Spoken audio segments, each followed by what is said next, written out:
From Montgomery to Hill, Greene County and Perry, it's Portia taking on the black belt, and she ain't scared. Marengo County, something county, Will, Caucus, and Barbara. Interviewing everybody, sister, brothers, and mamas. It's Portia.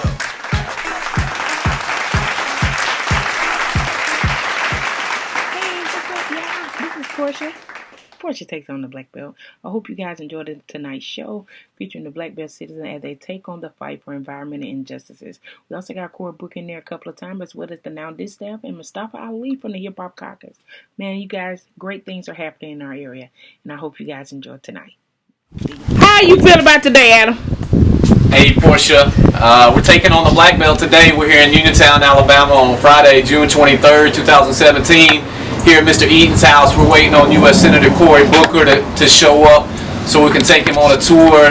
Ms. Calhoun and Mr. Eaton are going to take him on a candid tour of all the funky smells and all the environmental racism that's going on in Uniontown. Can you believe that someone of his caliber is coming here compared to all the local people that you've tried to get here? It's amazing, you know, with U.S. Senator Cory Booker coming down, now hopefully other elected officials will see how serious this is. We see what's going on in Flint, Michigan. We'll see what's going on in other states. This is a national problem, and Cory Booker's staff is actually considering to try to propose some national legislative changes as well. And so be on the lookout. The Democrats are trying to represent for environmental justice and environmental justice communities, because we realize that most of, if not all of the environmental justice communities, if they're not in people of color communities, they're all in poor communities, whether some of those might be white communities, but the majority of them are black and brown and other individuals, because the legacy of systemic racism has created environmental injustice. And so these problems that we see today, it's because of things like Jim Crow and other things back in the day. Right. And so what Cory Booker's trying to do is he's trying to use his place of leadership to really come in and try to say that we need to address these things on a national level, which is very difficult, so we give him a lot of props. And so when we come down here, he's going to be riding with Ms. Calhoun. She's going to educate him on all the different things that's going on. The Clean Water Act, the Clean Air Act, landfills, protecting cemeteries, the funky odor and the bad smells that's not being protected. All these things that eventually associate to poverty, violence, discrimination. And this is a big deal. This is a big deal. And so after he comes to Uniontown today, he's going to go to Quinn Chapel this evening, have a chance to be with Pastor Howes and her beautiful congregation. We're going to sit down and break bread and have fellowship. Later this evening, he's scheduled to go spend the night in Montgomery, where he will continue to tour the Black Belt on Saturday. And then Sunday, he's supposed to head down to Mobile, where he's going to Africatown, which is United States' last known place to receive a slave ship. He's going to go right down there and visit the Africatown residents and communities and get to hear from them, because they are being strangled out by industrial pollution and environmental racism as well. He'll then travel west to Louisiana and visit people in what they call Cancer Alley.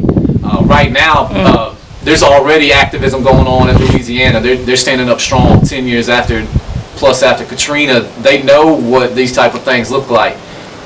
So environmental justice in Uniontown looks like getting rid of these bad smells. And to get rid of the bad smells, we're going to have to address environmental racism. All right. Well, Adam, as always, I love the work that you guys are doing. Keep fighting forward, and we look forward to the rest of the day. Check us out, blackbeltcitizens.org, on Facebook, Blackbelt Citizens, on Instagram, BBC Coordinator.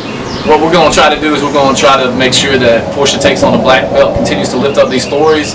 This is a Black Belt story. This is not an outsider story. And so what I'm here to do is just to make sure that the story is being told by people like Ms. Calhoun and Ms. Shepard. Thank you. Thank you. We're live here with the president of Blackbelt Citizens, the incomparable Ms. Calhoun. How you doing, Ms. Calhoun? What are your feelings about today? Oh, I feel great. This is an opportunity that the Senator Booker will be in town, and the people can express their environmental injustice as we happen in Uniontown. They could tell him, their own experience. All right. Now, one of the things you've been fighting a long time. You've been fighting a long time, sometimes by yourself, but you've still been fighting. To know that it's gotten to this far, how does it feel? It feels great, to think of, the senator would come down to this area to just really see what's going on in Blackbelt. Absolutely. All right, I'm so proud of you, Ms. Calhoun. Continue the fight that you're doing, and thank you so much. Thank you. All right. Hey, we are here with Mr. Eaton. Hello. The pioneer of the Blackbelt Citizens. Thank you so much. Man, Mr. Eaton, you guys have been fighting a long time about this, everything. And today to have the next president of the United States to come down to hear you out, how does that feel for you? Oh man, that's an honor. You can't ask for nothing no better. Right. You're just looking for people outside of the state as well as inside of the state. But it's amazing that someone of this caliber is coming to visit. All right, now, you know, you've been trying to get politicians to come down here for a long time locally. And today, they coming in droves. Are you ready for them? Yes. Yeah. Sure. That's good, that's good. Ms. E, like I told Ms. Calhoun, I'm so proud of you. That's why when Adam told me, I had to take off today for this experience to see all of your hard work being played out today. It means it tells me a lot. What can you say to the citizens of Uniontown that don't quite understand what it is you guys have been fighting for, but to get you to this point today? Well, it's definitely hard work, and the most important thing is not to give up. You have to have a belief and just push on it, and constantly leaning with faith, and you'll get what is just. That's all we're asking. Something done in a just way. All right. Thank you. You heard it from the pioneer, and we'll be back all day. Bye-bye.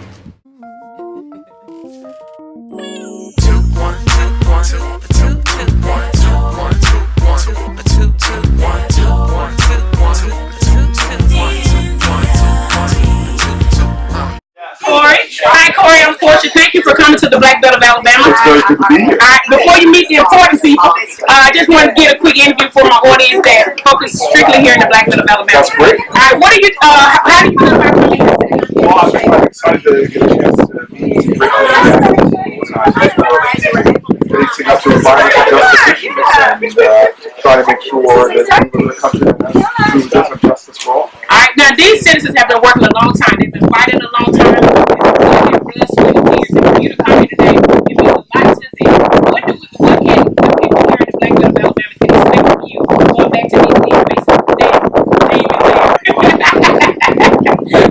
They can expect to have another ally in their work. And look, we can't, I don't want to ever overpromise, but I'm going to do everything I can to help them support and be a part of this larger whole. We definitely have difficult circumstances right, that's true. under this president and this EPA administrator. So it's going to be a tough fight. I'm happy to join it and learn more about the goals. All right, one last question before you go. 2020 is approaching. I know you get this question all the time. Can we expect Cory Booker to see his name as a candidate for president? 2020 is a good year. Yes, sir. I'm not quite, because you got the Trump and all, so we wanted to hurry up. Yes, sir. All right, good answer. Thank you so much. Here at Mr. Eaton House, and we're talking to Mustafa Ali. Mustafa Ali from the Hiphop Caucus. All right, how exciting is that to be here in the Blackbelt of Alabama? Is this your first time in the great state? No. Okay. I've actually been here a couple of times before. I'm excited to be back. I'm excited to be here in a new capacity of the Hiphop Caucus. To help make change inside of our community. So thank you for having me. Oh, no problem. Now tell us about the Hiphop Caucus and what some of the things that you guys are doing on the legislative side. Sure. So the Hiphop Caucus has been around since 2004. Reverend Yearwood, Lennox Yearwood actually founded it. Yeah. Coming out of some movements of Russell Simmons and Puffy or P. Diddy, if you want to say it. We're focused on a number of different things. We have the Respect My Vote campaign, where we have just over 600,000. Wow. Engaged in the political process. We also have People's Climate Music. We bring artists and entertainers and athletes to help them to understand our issues, and then they use their platform to be able to help make change and to share why social justice, environmental justice, civil rights are so important. And then we also have a new program that we're launching called Revitalizing Vulnerable Communities. We'll be creating an institute in Spartanburg, South Carolina, where we're helping to leverage more resources in our community and to make change based upon the vision of communities. And we also are playing a big role in the divestment and reinvestment campaigns that are happening both domestically and internationally, moving from fossil fuels into portfolios and reinvesting in our community. Just to let the audience know, hip-hop is just not more than selling records. It's so much more. Do you have an opportunity to, how often do you have an opportunity to relay these messages over to those particular artists? On a weekly basis. Oh, wow. Yes. Oh, wow. A number of them are involved in our voting campaign, in our divestment campaigns. and a number of other social justice and civil rights issues. So, the beauty of the moment is that one, young people are getting engaged. Right. And young people listen to the things that various artists and entertainers and athletes are sharing. So that's powerful. Right. And a number of our artists are now starting to become much more socially justice conscious. Very good. So that it's a powerful moment, and no better time than now. Yes. For us to get woke. All right. Thank you so much, Mr. Ali, and thank you for coming to the Black Belt. Thank you. We're talking to the NowThis staff. How do you guys feel about being here in the Black Belt of Alabama? People are incredible.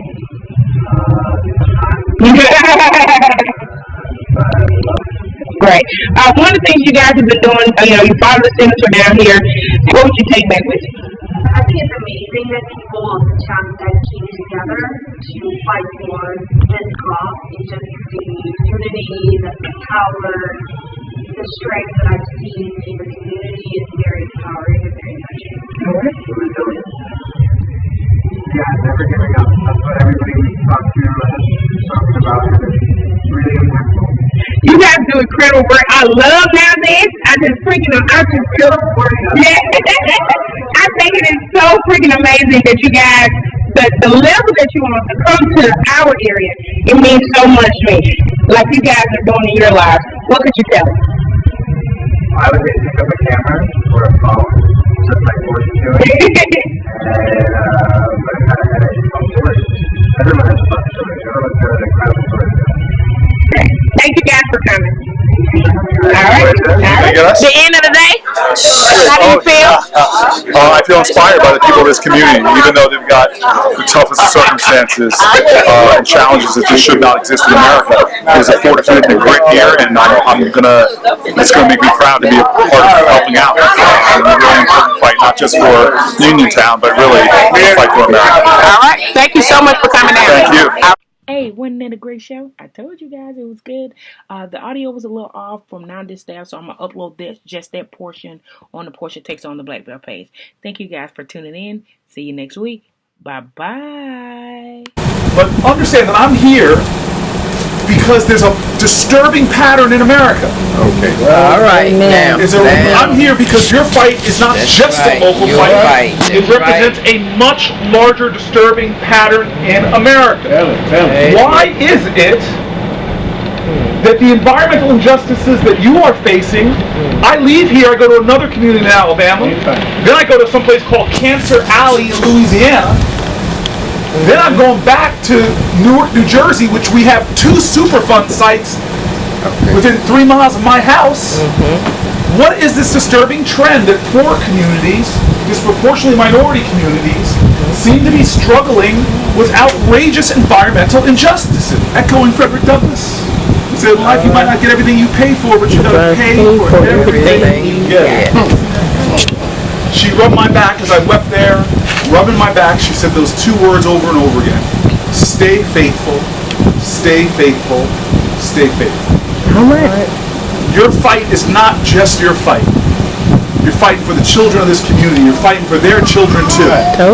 Your fight is not just your fight. You're fighting for those who are suffering the same indignities that you all are suffering in other communities, struggling and looking for hope, looking for light. Your fight is not your fight. Your victories, the ground you gain, sets up a torch of hope that will inspire others. Your fight is not just your fight. And if you all stay faithful, I cannot tell you that I'm confident if you stay faithful in this fight. May not be tomorrow, may not be next year, I don't know when it will be, but I promise you, you will have a victory for this community. And that victory will help our country as a whole to rise. Thank you very much.